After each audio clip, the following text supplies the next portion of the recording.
Bonjour à tous. Nous allons étudier l'anatomie du radius. Le radius est un os long pair non symétrique formant le squelette de l'avant-bras. Il est responsable de la pronosupination. D'accord? Il est responsable de la pronation et la supination. Pronation, supination. Le radius se forme avec l'ulna, le squelette du bras. D'accord? Il s'articule au nom avec le capitulum, en dedans avec l'ulna et en bas avec le carpe. D'accord? Donc, il faut savoir que l'ulna est en position postéro-médiale, le radius est en position antéro-latérale, les deux os sont séparés par l'espace interosseux. C'est-à-dire l'ulna se place en dedans et en arrière du radius et le radius se place en avant et en dehors de l'ulna. Pour bien orienter le radius dans l'espace, il faut mettre l'extrémité la plus volumineuse en bas, le bord le plus tranchant en dedans et les gouttières de cette extrémité distale en arrière. Il faut savoir que ces gouttières livrent le passage aux certains tendons musculaires. Donc, il faut savoir que le radius se présente de deux courbures, d'accord? On a une courbure supinatrice à concavité latérale responsable de la supination et on a une courbure pronatrice à concavité médiale responsable de la pronation. Et donc, la diaphyse radiale subit une torsion sur son axe, d'accord, pour permettre de faire les mouvements de pronation et de supination. D'accord? Donc, le radius est un os long. Donc, il présente un corps, c'est la diaphyse radiale, et deux extrémités, l'épiphyse proximale et l'épiphyse distale. Rappelez-vous que l'épiphyse distale, c'est l'extrémité la plus volumineuse. D'accord? Donc, le radius a une forme prismatique triangulaire. Donc, il présente trois faces et trois bords. On a une face palmaire antérieure, d'accord? Elle est excavée. On a une face latérale convexe et on a une face dorsale. Elle est arrondie au 1/3 proximal et plane au 2/3 distal. Aussi, le radius se présente trois bords. Un bord interosseux, d'accord? Le bord interosseux, c'est le bord interne mince et tranchant, d'accord? Le plus tranchant. On a aussi un bord antérieur, d'accord? Le bord palmaire, le bord antérieur. Et aussi, on a un bord dorsal en postérieurement. D'accord? Maintenant, pour la diaphyse radiale, on a dit qu'elle présente trois faces et trois bords. Commençons par la face ventrale antérieure. La face ventrale antérieure est délimitée par le bord antérieur palmaire et le bord interosseux médial tranchant. Ce schéma-là présente la vue postérieure ou bien dorsale du radius. Cette vue présente deux faces, d'accord? Une face latérale et une face médiale. La face latérale est délimitée entre le bord palmaire antérieur et le bord dorsal postérieur. Par contre, la face postérieure ou bien la face dorsale est délimitée entre le bord dorsal postérieur et le bord interosseux interne médial mince le plus tranchant. D'accord? Maintenant pour l'épiphyse proximale. L'épiphyse proximale du radius, l'extrémité supérieure du radius, présente trois constituants. La tête radiale articulaire, donc elle est composée de plusieurs pièces qui vont s'articuler avec différents éléments osseux. On va voir ça. On a le col, d'accord? Et aussi, on a la tuberosité radiale. Donc, l'épiphyse proximale de l'extrémité, d'accord? L'épiphyse proximale, c'est-à-dire l'extrémité supérieure du radius, comporte trois éléments. On a la tête radiale, le col et la tuberosité radiale. D'accord? Commençons par la tête radiale.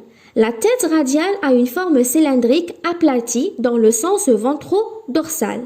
Elle présente 3 zones articulaires, 3 parties articulaires, 1, 2 et 3. En 1, on a une fossette radiale ou bien la cupule articulaire crâniale qui s'articule avec le capitulum de l'ulna. Aussi, on a le biseau en 2, on a le biseau radial articulaire qui s'articule avec la zone capitulo-trochléaire de l'extrémité inférieure de l'humérus. D'accord? Soit, je l'appelle le biseau radial articulaire ou bien le rebord antéromédial de la fossette taillée en biseau. Et en 3, on a la circonférence radiale articulaire. C'est le pourtour articulaire, donc elle est plus large du côté médial que le côté latéral et elle s'articule avec l'incisure radiale de l'ulna. D'accord? Alors, en 4, on a le col chirurgical, d'accord? Donc, regardez, il est cylindrique, il est un peu rétréci, d'accord? Et il supporte la tête. Et vous avez aussi la tuberosité radiale. Regardez, la tuberosité radiale, c'est une saillie osseuse verticale de forme ovoïde en situation inféromédiale. Ça veut dire elle est placée dans la partie inférieure médiale de l'extrémité proximale du radius. Et elle est rugueuse dans le versant dorsal. D'accord? Pour l'épiphyse distale, l'épiphyse distale comprend 6 constituants importants. En 1, on a le processus styloïde. Le processus styloïde, c'est un prolongement de la face latérale. D'accord? En 2, on a une face palmaire antérieure. D'accord? Et en 3, on a la face médiale. D'accord? Et en 3, on a, là c'est la face palmaire antérieure de l'épiphyse distale. D'accord? En 3, on a la face médiale de l'épiphyse distale. En 4, on a la face distale, d'accord? La face inférieure. Très bien. En 5, on a l'incisure ulnaire. L'incisure ulnaire qui s'articule avec la tête ulnaire, d'accord? Et en 6, on a le disque articulaire. Alors, regardez. L'épiphyse distale, elle est volumineuse que l'épiphyse proximale. Elle a une forme quadrangulaire pyramide. Elle est aplatie dans le sens dorsopalmaire. Elle présente 5 faces. On a la face palmaire antérieure excavée. On a une face distale, d'accord? On a aussi une face médiale, d'accord? Forme l'incisure ulnaire radiale, d'accord? En 4, d'accord? Regardez la face médiale. D'accord, la face médiale, elle forme une incisure ulnaire radiale, articulaire avec la tête ulnaire. C'est-à-dire, la face médiale, regardez, la face médiale de l'épiphyse distale du radius présente dans sa partie inférieure une incisure ulnaire radiale pour s'articuler avec la tête de l'ulna. D'accord? En 5, on a un disque articulaire. Et en 6, vous avez le processus styloïde radial. D'accord? Je répète, l'épiphyse distale du radius comporte 5 faces. On a la face palmaire antérieure, on a la face distale et on a la face médiale qui présente dans sa partie inférieure une incisure ulnaire radiale pour s'articuler avec la tête ulnaire. D'accord? Et au-dessous de cette incisure ulnaire radiale, on a le disque articulaire. Et puis, on a tout un prolongement dans la partie inférieure, d'accord? C'est le processus styloïde radial. Vous pouvez toucher votre processus styloïde du radius. Donc, il est palpable, il est sous-cutané. Après, je vais vous montrer. Alors, maintenant, donc, on a dit qu'il y a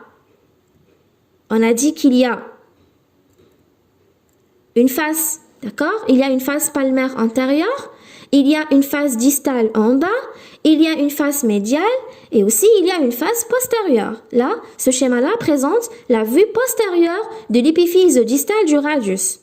Regardez la face dorsale. La face dorsale, elle est séparée de la face latérale par un rebord ou bien le prolongement, par un prolongement, le bord dorsal. C'est une véritable crête saillante, palpable, c'est le tubercule dorsal.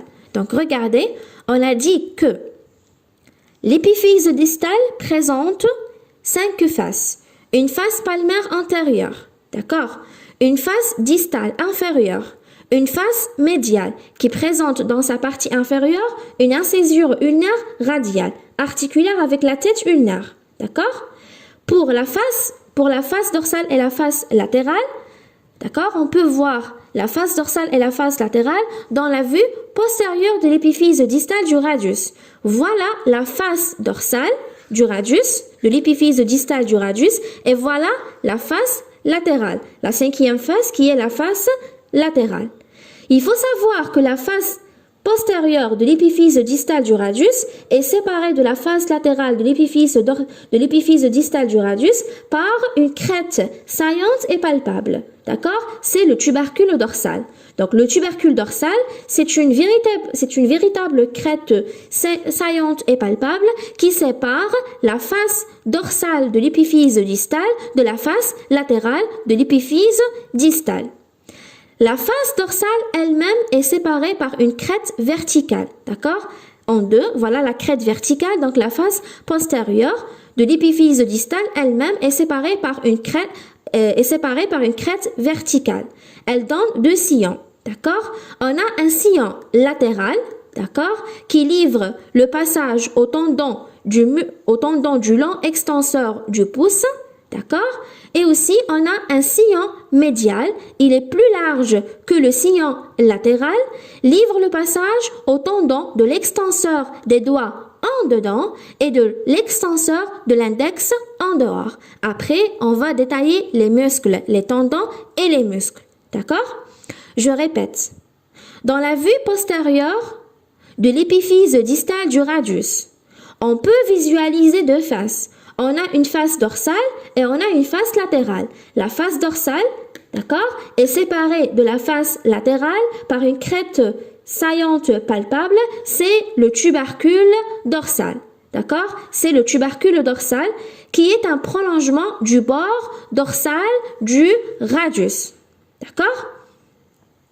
Donc, la face postérieure est divisée par une crête verticale en 2 sillons.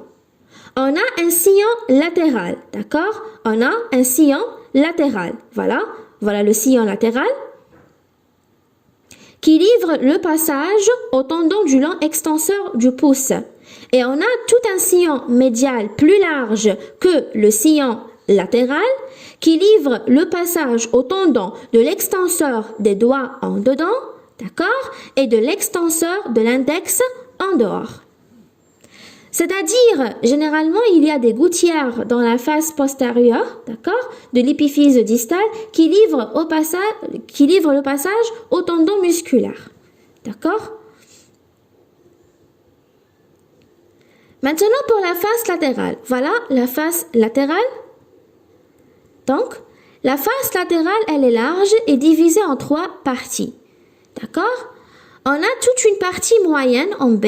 Vous avez une partie moyenne prolongée en bas par le processus styloïde radial. C'est-à-dire, si je définis le processus styloïde radial, c'est un prolongement de la face latérale de l'épiphyse distale du radius. D'accord? Vous avez aussi un sillon antérieur, livre le passage au tendon des courts extenseurs du pouce en arrière, d'accord? En arrière. Et le long abducteur du pouce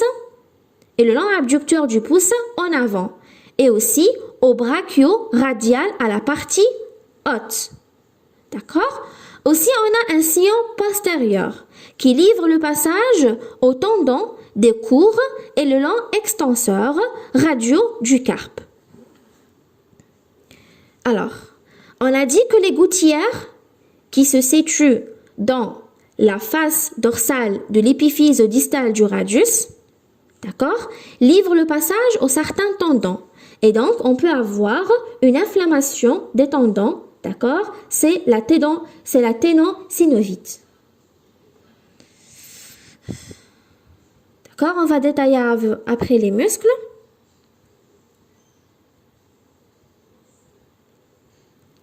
Alors, la dernière fois, on a parlé qu'on peut palper l'olécrane, d'accord? Je peux toucher l'olécrane, d'accord, de l'ulna, d'accord? Aussi, je peux toucher la tête radiale, d'accord? La tête radiale, elle est placée, c'est-à-dire je peux la toucher dans la face postérieure du coude, d'accord? L'avant-bras en extension. Donc, vous pouvez toucher votre tête radiale, d'accord, en arrière de votre coude avec un membre supérieur en extension. D'accord? Aussi, vous pouvez toucher le corps radial dans sa partie inférieure et aussi vous pouvez toucher votre processus styloïde. D'accord? Il est situé en bas et latéralement est en dehors. Voilà. Donc, on peut toucher la tête radiale. D'accord? Je peux la toucher avec un coude en flexion. Aussi, vous pouvez toucher votre processus radial, d'accord? Donc, il est en dehors, il est sous-cutané, il est palpable. Aussi, vous pouvez toucher la partie moyenne du corps radial, de la diaphyse radiale avec un coude en flexion. D'accord? Merci.